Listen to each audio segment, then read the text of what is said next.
Hello, darlings. It's Abigail Anthony, one of the many, many mothers of radical sacred feminism.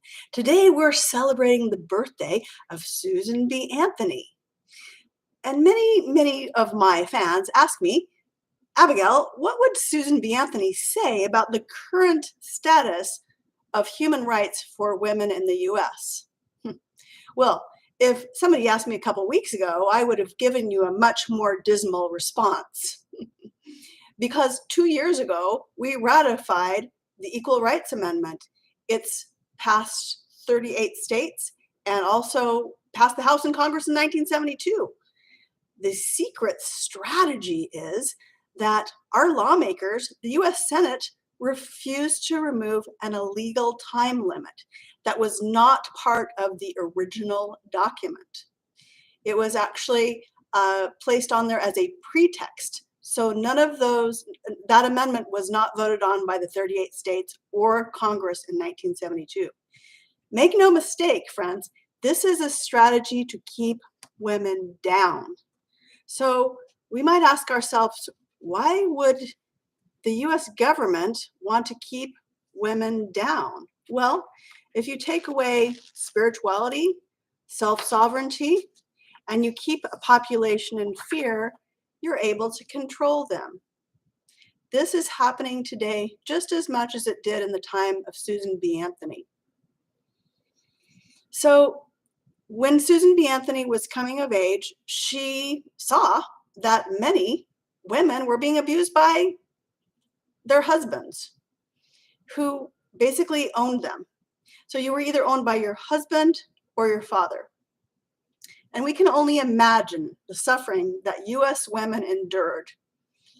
So say you wanted to save yourself and you didn't like your master, your husband, because they were really beating you up all the time. And you'd be lucky to get away with the clothing on your back, with the help of a man, of course. And you would leave behind your children, also the property of your husband.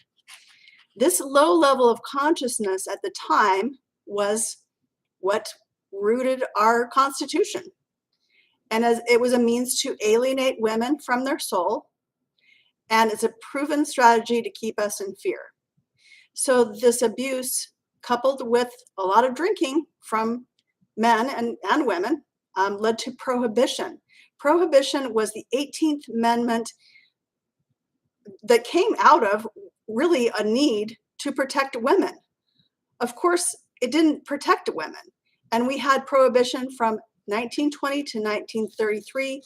Prohibition didn't stop the abuse. In fact, the abuse has only continued. There's many, many corollaries between the time of Susan B. Anthony and now. Now, a lot of these issues are finally being exposed. They've always been there. But thankfully, we're starting to see them because they affect us all. No one benefits from this strategy. So, of course, as I say, Susan saw this, and she chose not to marry, to instead to give her life to the hope, to the future of our nation, to the future of democracy. Susan knew that love is an action. And in my opinion, few of our citizens love the people of this country more than Susan B. Anthony did. She rallied hundreds of thousands of women and was much despised during her time. Like, people threw bad vegetables, fruits at her. She was sexually, I don't know if she was sexually assaulted. She was physically assaulted, verbally abused, okay? She was hated. She voted in the 1872 election, and that paved the way towards human rights for US women, because she got a lot of publicity for this. Now, Susan B. Anthony and Elizabeth Stanton were the architects of most of the rights that we women have today. She appeared before Congress between 1869 and 1906, the year that she died. Women were finally given the right to vote in 1920. So every year on February 15th, I suggest that all citizens take a moment to say thank you to Susan B. Anthony. Her goal was gender equality and nothing less. Now, racism or sexism are symptoms of a diseased culture. It's a level of consciousness that is being efficiently removed, but we need to raise awareness about equality of rights for women in the US, more specifically, misogyny, sexism, and gender bias that exists within women as well, who continue to feed this low level of consciousness. As we know, all modern constitutions, including North Korea's, include gender equality for women. So now I'm going to share some good news about gender equality, because a lot of good news is happening this week, okay? And then I'm also going to tell you what you can do to support women and gender equality. So this week, the Violence Against Women Act will likely be reinstated. It was allowed to expire when we had a misogynist predator for president.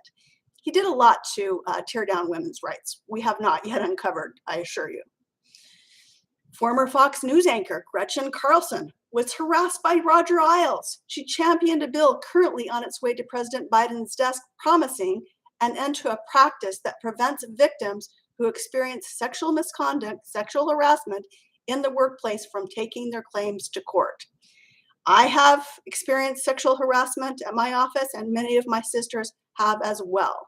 It's pretty common. Unity Software. Today, accused child molester Prince Andrew settled out of court. No surprise. It said the Duke would make a substantial donation to Miss Guthrie's charity in support of victims' rights.